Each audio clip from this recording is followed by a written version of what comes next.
Olá, irmãos, aqui é Ronaldo Costa para o canal Vida no Espírito Santo. Nosso assunto de hoje é vivendo sob a lei ou vivendo no Espírito? Incendeia minha alma, incendeia minha alma, incendeia minha alma. Estamos aqui com Gálatas, capítulo 3, versículos 13 e 14. Paulo nos diz assim: Cristo remiu-nos da maldição da lei, fazendo-se por nós maldição. Pois está escrito: Maldito todo aquele que é suspenso no madeiro. Assim, a bênção de Abraão se estende aos gentios em Cristo Jesus, e pela fé recebemos o Espírito prometido. Irmão, que maldição é essa? Será que está falando Paulo? Essa maldição da lei que Jesus levou sobre si ao ser suspenso no madeiro, ao ser crucificado, não é? Timothy Keller vem dizer assim no livro Deus Pródigo. Esmiuça bem como essa maldição da lei se infiltra no coração humano e o deixa numa posição de perdição complicadíssima.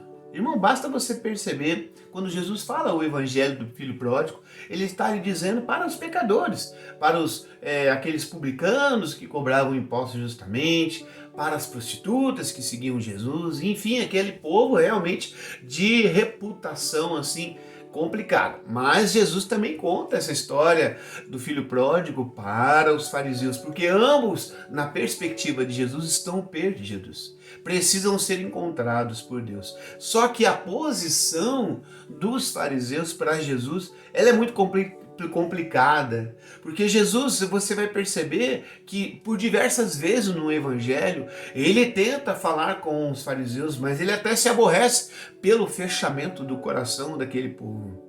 E assim também, essa lei que nos faz a gente, quando pratica a lei, quando pratica a doutrina, naquela época eram os fariseus, né? Hoje há pessoas que por praticar uma doutrina, por fazer alguma coisa que a igreja pede, acredita-se no direito de olhar de cima para baixo sobre aqueles que ainda não praticam. E essa postura de arrogância, podemos assim dizer, fecha o coração para a humildade que atrai a presença de Deus. Aliás, é na carta de Tiago: Deus resiste ao soberbo e oferece a sua graça aos humildes. Mas a gente nessa prática da lei vai se arvoreando, vai crescendo o seu ego, vai estufando os seus peitos, e a gente pode olhar para aqueles que a gente julga não praticar a lei, não praticar a doutrina, e nós olhamos para ele como de cima para baixo. E essa postura afasta a presença de Deus em nós. E Jesus fala muitas vezes isso como fermento dos fariseus. E através desse, vamos dizer, desse nome que ele cria, né, desse substantivo, fermento dos fariseus, que nada mais é do que essa postura que se arrogava diante das outras pessoas por praticar a lei, aquilo se tornava uma maldição contra ele mesmo. E São Paulo, como fariseu, ele fala: Cristo remiu-nos da maldição da lei. Por quê? Porque São Paulo, ao encontrar com Jesus, naquele capítulo 8, lá da carta de Atos dos Apóstolos, ele percebeu que a prática da lei não o levava a ter intimidade com Deus. Haja visto que o seu coração era cheio de ódio, haja visto que o coração dele não perdoava, haja visto que o coração dele era cheio de intrigas. Ele se percebia distante do Deus que Jesus anunciava, esse Deus que era misericordioso, esse Deus que acolhe, esse Deus que ama, esse Deus que perdoa, esse Deus que faz nascer o sol sobre os justos e injustos. E eis que ele ali, Paulo, praticante da lei, fariseu que era, colocava-se acima e pedia carta de autorização para buscar os cristãos, aprisionar e matar. Esse era o coração de Paulo. Mas agora encontrando com Jesus, eis que ele abriu esse seu coração a Jesus e percebeu: a lei não podia salvar, a lei não podia libertar ele para um encontro definitivo com Deus, onde ele pudesse ter uma intimidade com Deus, onde ele pudesse receber o Espírito de Deus. Olha essa dinâmica que é tão importante e pode passar despercebido para muita gente. Não recebemos o Espírito de Deus enquanto em nós reina a carne, enquanto em nós reina a arrogância, enquanto em nós reina o orgulho. O Espírito Santo adentra quando Jesus vem primeiro e nos lava de todas essas condições, não é verdade? O ser humano que vive sob a lei tem práticas que Jesus condena e rechaça fortemente. Veja alguns exemplos, dentre tantos, lá em Mateus capítulo 6, de 1 a 34. Irmão, ali você vai ver Jesus assim, apontando detalhadamente as posturas de quem vive sobre a maldição da lei, vive sobre essa condição de perdição complicadíssima que é. Você pratica a lei, então você pode olhar para as pessoas. Esse povo aí vai para o inferno. Aquele povo lá, Deus não tem comunhão com Deus. Então você é aquele que mensura as pessoas, porque você anda praticando, né? Algumas coisas que a igreja pede.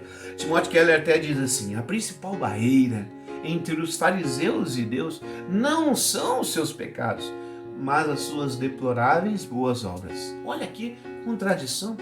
Olha que contraste, não é verdade? Santo Agostinho até fala: bendito o meu pecado que atraiu a misericórdia de Deus para mim. Aí você fala: então eu tenho que pecar para Deus ir ao meu encontro? Não, não é isso.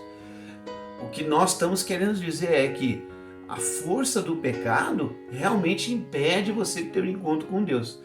Mas se você desejar, esse próprio Deus envia Jesus para lavar você dessa condição de pecado e deixar você pronto para receber o Espírito Santo e de novo voltar à convivência. Agora você entende isso. A principal barreira entre os fariseus e Deus não são os pecados, porque Jesus já os levou na cruz. A principal barreira é justamente as boas obras, porque essas boas obras são o alicerce da sua arrogância e o alicerce do seu orgulho. Que é complicação mais que dificultosa para Deus agir no coração do que essa, não é verdade, irmão? Quem vive sob a maldição da lei está sempre dizendo aos outros o quanto ele reza, o que ele faz, as pessoas que ele ajuda, os pobres que ele ajuda, tudo isso para passar uma imagem de justo e bom para outras pessoas. Né? Jesus resume numa frase: o que a tua mão direita faz, a tua mão esquerda não precisa ficar sabendo. Ou seja, tudo aquilo que nós fazemos porque encontramos Jesus, encontramos Deus nas pessoas a quais Deus direciona a gente para fazer um ato de bondade e um ato de caridade. Não à toa lemos lá em Lucas 12, versículo 1. Jesus diz bem assim: guardai-vos do fermento dos fariseus, que é a hipocrisia. Veja a ordem de Jesus: guardai-vos do fermento dos fariseus. Ou seja, era como se Jesus dissesse a mim e a você hoje, meu irmão: para de fazer boas obras e se arrogar para os outros com as suas boas obras. Para de fazer as suas orações e depois sair falando para quem não reza que você reza.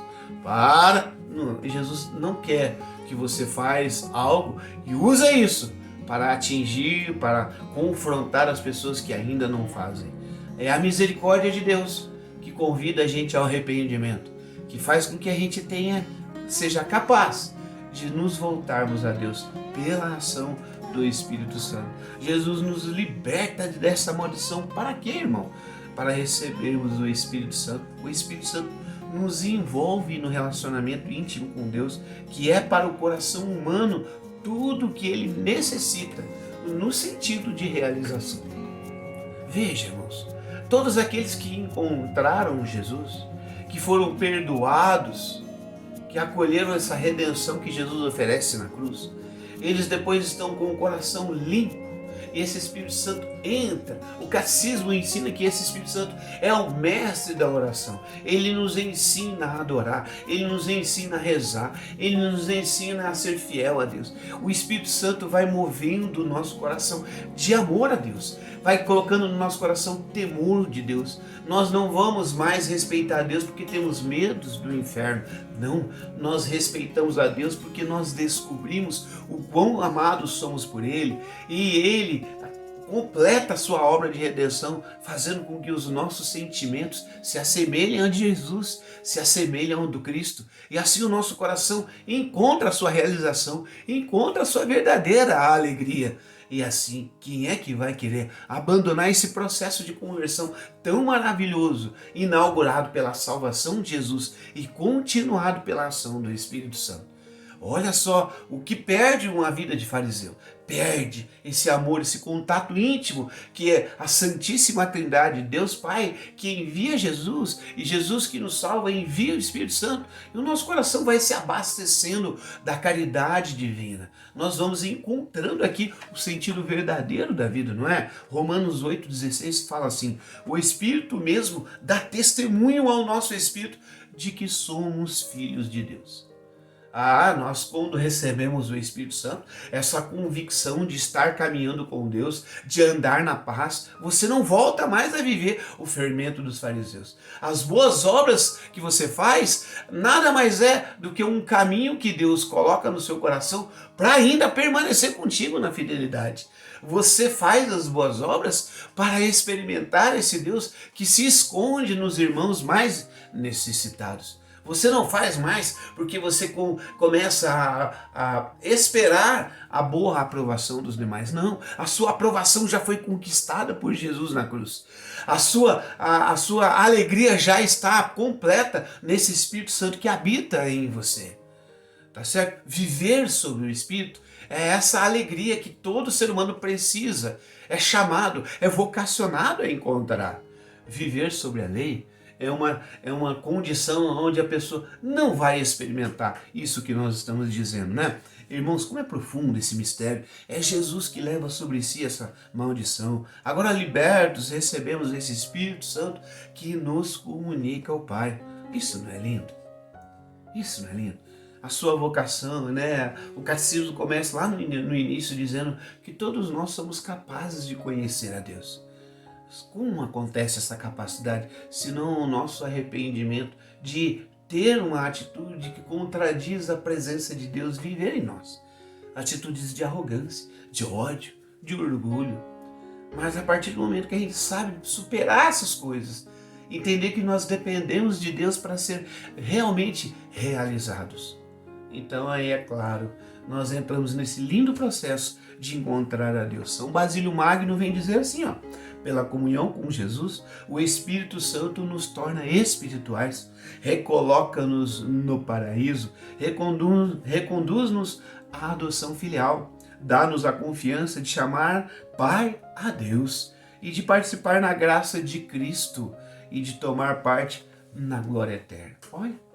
Olha a comunhão que acontece quando a gente acolhe a salvação e recebe o Espírito Santo.